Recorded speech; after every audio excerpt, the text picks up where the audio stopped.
بسم اللہ الرحمن الرحیم۔ السلام علیکم بچوں، بیٹا کیسے ہیں آپ؟ امید ہے اللہ تعالیٰ کے فضل و کرم سے آپ خیریت سے ہوں گے۔ جی بیٹا، آج ہم باب سوم سیرت طیبہ سبق نمبر 1 صلح حدیبیہ میں آپ صلی اللہ علیہ وآلہ وسلم کی صلح کے لیے کی گئی کوششوں کے بارے میں پڑھیں گے۔ یکم ذی 6 ہجری کو حضرت محمد صلی اللہ علیہ وآلہ وسلم 1400 جانساروں کے ساتھ زیارت کعبہ کے لیے مکہ روانہ ہوئے۔ حفاظت کے لیے تلواریں ساتھ لے لیں، لیکن یہ تلواریں میانوں میں تھیں۔ نبی کریم صلی اللہ علیہ وآلہ وسلم نے ذوالحلیفہ کے مقام پر پڑاؤ ڈالا۔ یہاں سے آپ صلی اللہ علیہ وآلہ وسلم نے حضرت بشیر بن سفیان رضی اللہ تعالیٰ عنہ کو حالات کا جائزہ لینے کے لیے بھیجا۔ انہوں نے واپس آ کر یہ اطلاع دی کہ کفار مکہ جنگ کی تیاریاں کر رہے ہیں۔ آپ صلی اللہ علیہ وآلہ وسلم نے جنگ سے بچنے کی ہر ممکن کوشش کی اور وہ راستہ چھوڑ کر پہاڑوں سے گزرتے ہوئے حدیبیہ کے مقام پر پڑاؤ ڈالا۔ جی بیٹا، آج ہم پڑھیں گے حضرت محمد صلی اللہ علیہ وآلہ وسلم کی صلح کے لیے کوششیں۔ جی بیٹا، جب حضرت بشیر بن سفیان رضی اللہ تعالیٰ عنہ نے آپ صلی اللہ علیہ وآلہ وسلم کو اطلاع دی کہ کفار مکہ جنگ کی تیاریاں کر رہے ہیں، تو آپ صلی اللہ علیہ وآلہ وسلم پہاڑوں سے گزرتے ہوئے حدیبیہ کے مقام پر پہنچے اور وہاں پہ آپ صلی اللہ علیہ وآلہ وسلم نے پڑاؤ ڈالا۔ یہ مقام مکہ سے بیٹا 9 میل کے فاصلے پر تھا۔ کفار مکہ کو جب یہ بات معلوم ہوئی کہ آپ صلی اللہ علیہ وآلہ وسلم اپنے ساتھیوں کے ساتھ حدیبیہ کے مقام پر قیام فرما ہیں، تو انہوں نے مسلمانوں کا مقابلہ کرنے کا فیصلہ کیا۔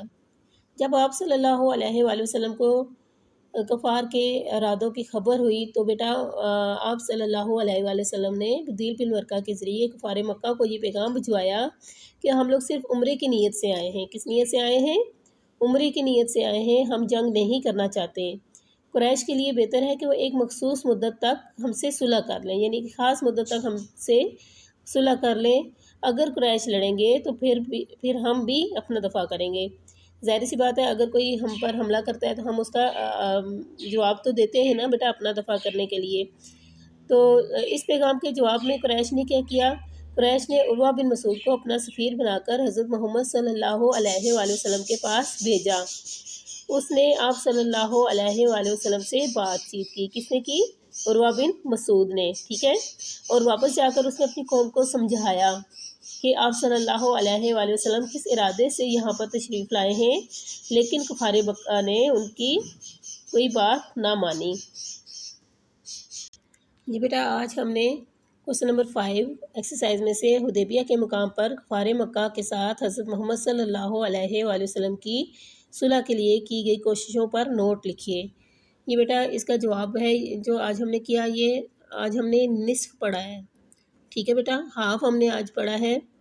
اب بیٹا اس ہاف جو ہم نے لیسن پڑھا ہے آج کوسچن نمبر 5، اس میں سے جتنے بھی شارٹ کوسچن بنتے ہیں بیٹا وہ ہم دیکھیں گے۔ جی بیٹا شروع کرتے ہیں۔ جی بیٹا شارٹ کوسچن نمبر 1 دیکھیں۔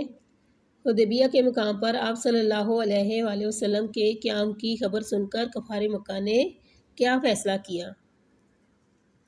جی بیٹا دیکھیں فرسٹ لائن سے اس کا آنسر، کفار مکہ کو یہ بات معلوم ہوئی۔ اس کی جگہ آپ بیٹا شروع میں آپ ایسے لکھیں گے، کفار مکہ کو جب یہ بات معلوم ہوئی کہ آپ صلی اللہ علیہ وآلہ وسلم نے اپنے ساتھیوں کے ساتھ حدیبیہ کے مقام پر قیام فرمایا ہے، انہوں نے مسلمانوں کا مقابلہ کرنے کا فیصلہ کیا۔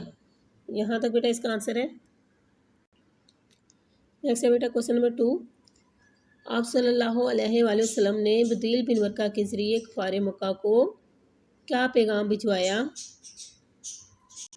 جی بیٹا کفار مکہ کو کیا پیغام بھجوایا، کیا لکھ لیں گے؟ جی بیٹا دیکھیں یہاں سے اس کا جواب ہے، جب آپ صلی اللہ علیہ وآلہ وسلم کو کفار مکہ کے ارادوں کی خبر ہوئی تو آپ صلی اللہ علیہ وآلہ وسلم نے بدیل بن ورقہ کے ذریعے کفار مکہ کو یہ پیغام بھجوایا کہ ہم لوگ صرف عمرے کی نیت سے آئے ہیں، ہم جنگ نہیں چاہتے۔ قریش کے لیے بہتر ہے کہ وہ ایک مخصوص مدت تک ہم سے صلح کر لیں، اگر قریش لڑے تو پھر ہم بھی اپنا دفاع کریں گے۔ جی بیٹا سوال نمبر 3 ہے، آپ صلی اللہ علیہ وسلم کے پیغام کے جواب میں قریش نے کیا رد عمل اختیار کیا؟ بیٹا دیکھیں یہاں سے اس کا آنسر ہے۔ اس پیغام کے جواب میں قریش نے عروہ بن مسعود کو اپنا حفیظ بنا کر حضرت محمد صلی اللہ علیہ وآلہ وسلم کے پاس بھیجا۔ اس نے آپ صلی اللہ علیہ وآلہ وسلم سے بات چیت کی اور واپس جا کر اپنی قوم کو سمجھایا، لیکن کفار مکہ نے اس کی بات نہ مانی۔ جی بیٹا آج ہم نے کوسچن نمبر 5 حضرت محمد صلی اللہ علیہ وآلہ وسلم کی صلح کے لیے کوششیں، یہ بیٹا آج ہم نے نصف کیا ہے اور پلس ہم نے بیٹا اس کے مختصر سوالات کے جوابات کیے ہیں۔ یہ بیٹا آپ نے اچھی طریقے سے یاد کرنا ہے۔ اللہ حافظ۔